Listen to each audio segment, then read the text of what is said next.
So, in this podcast, I'm going to do a countdown of the 5 most shocking, tragic, brutal murders that have impacted and influenced me and made me intrigued, curious, and explorative about true crime. But first of all, I want to talk about fake detectives on YouTube. They call themselves armchair detectives and they pretend that they're seeking the truth when really what they're doing is exploiting true crime cases to create content and to gain a following and to gain views. And one of the primary examples of that is a guy from Australia who calls himself Dave, and his channel is called, or he claims he's seeking the truth. And, he calls himself Seeking the Truth with Dave. But really, all he does is spread misinformation, spread lies, exploits the Chris Watts case. He's been doing this for the past 3 years. The Chris Watts case is over. Let me just say this. I'm not saying that people can't talk about the Chris Watts case anymore. I talk about it from time to time, and, we'll never forget it. And there's always going to be a true crime case that happened years ago that we're going to still talk about. But for all the people who are still covering the Chris Watts case week after week after 3 years, I mean, it's like, it's over. The case is done. It's over. It's absolutely finished now. There's nothing more to explore about the case. It's done. He's in prison. He's never getting out, no matter what his parents try to do to get him out. And there are going to be no more arrests. And I've been saying that for the past 3 years, and I've been shown and proven to be right. I said from the very beginning that there was never going to be another arrest in the Chris Watts case. And a lot of these armchair detectives have been promising that there will be more arrests. They've been promising that Chris Watts' mistress, Nicole Kessinger, is going to be arrested. I have footage of people saying this, that there's going to be an arrest soon, and it hasn't happened, and it will never happen because the case is closed. But because these so-called detectives want to create content for their channels, they continue to spread misinformation, lies. They continue to pretend that the case is open, and their followers, their cult followers, fall for their scams and cons every single time.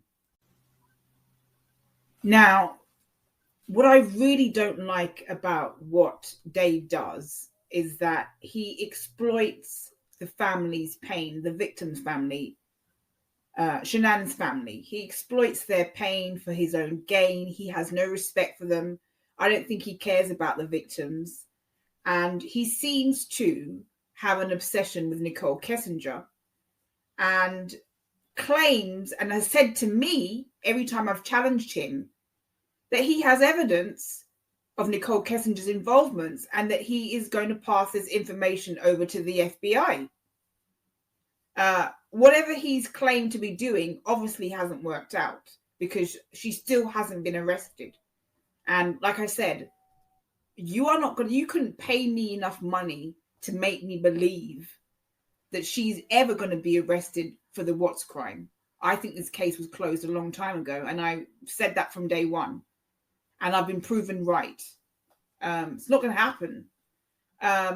And I think on some level, he probably does know that Nicole Kessinger is never going to be arrested, but he keeps exploiting the Nicole Kessinger involvement claim because it brings him some validation. He's looking for validation. A lot of these armchair detectives are older men, not even middle-aged, well past their middle-aged years, and they're looking for some kind of gratification. I mean, these are men in their, late 50s, early 60s, and they're looking for some kind of they're looking for some kind of gratification. And I think that is what they're doing. They're trying to create content by telling lies. You know, lies and fabricated stories are more fascinating and is more intriguing than the truth. You know, and that's unfortunate. The truth doesn't necessarily get you the quick following that a lot of these guys are looking for. They're looking for instant results. They're looking for an instant reaction.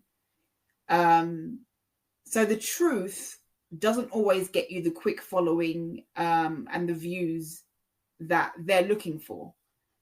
So they use scapegoats, and in this case, Nicole Kessinger, to exploit this true crime case and to lead their cult followers and lead their subscribers along with these false tales of an imminent arrest that will never happen.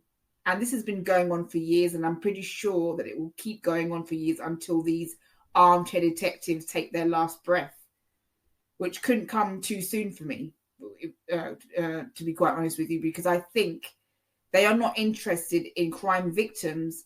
They're interested in exploiting true crime cases for their own gain, and they don't care about the feelings of the victims' families.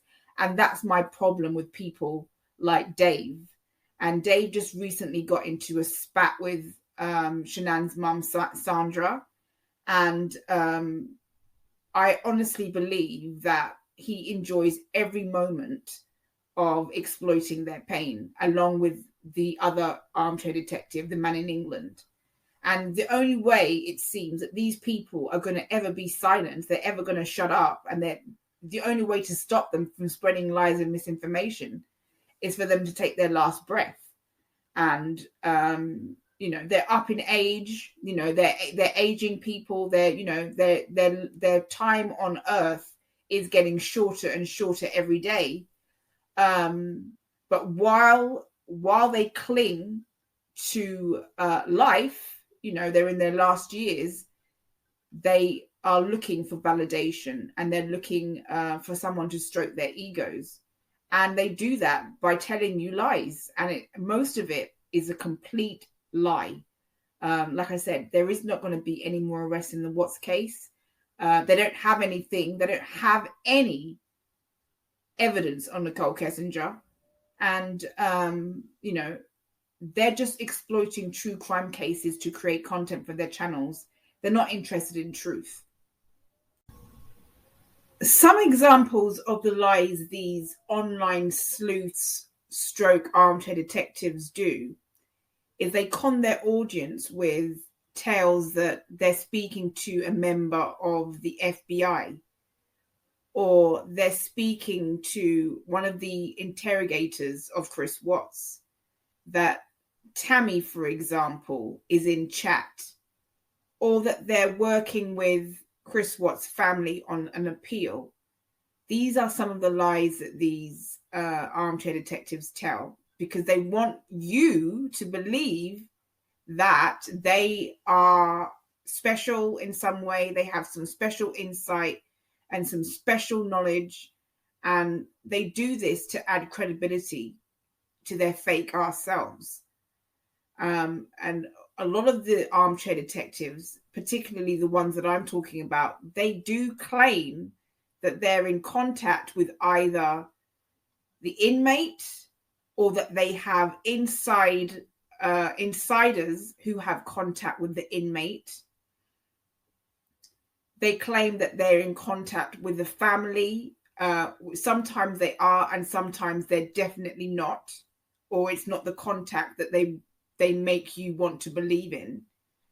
And I'll talk about that again in a second. Or they claim that they're talking to somebody who actually interrogated the perpetrator, the inmate, or who worked on the crime case. And usually it's all fabricated lies, and their cult followers fall for it. One of the things that the armchair detectives like to do, the fake detectives, the scam artists, the con artists that claim to be detectives, they like to pretend that the inmate is innocent. So in this scenario, Chris Watts is innocent. He's been wrongly convicted. And this is a way that they can actually attract the family's attention, because there's nothing more than the Watts like than for people to say that Chris is innocent. They love that. I mean, they live and breathe for people to say that Chris Watts is innocent, and they love that. That's what they want to hear. And if you're saying that, then you're going to probably attract their attention, and they might just want to speak to you or have some contact with you. You've seen this in the past, on both sides of the aisle, actually, but particularly in the Watts case, where you have people saying that Chris Watts is a victim, saying that he's innocent, and attracting the attention of the Watts family.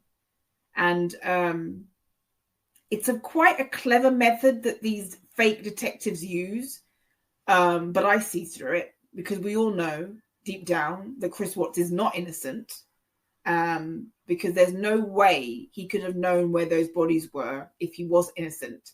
Not to mention the fact that he buried his own family at the place where he worked as a field coordinator. I mean, the dumbest thing ever. I mean, one of the dumbest criminals ever, along with Scott Peterson. So in the next part 2 of this episode, I'm going to count down my top 5 shocking, brutal, horrific murders that have impacted me and influenced me. And that's going to be happening around the New Year period. Countdown, New Year. I think I want to leave part 2 for then.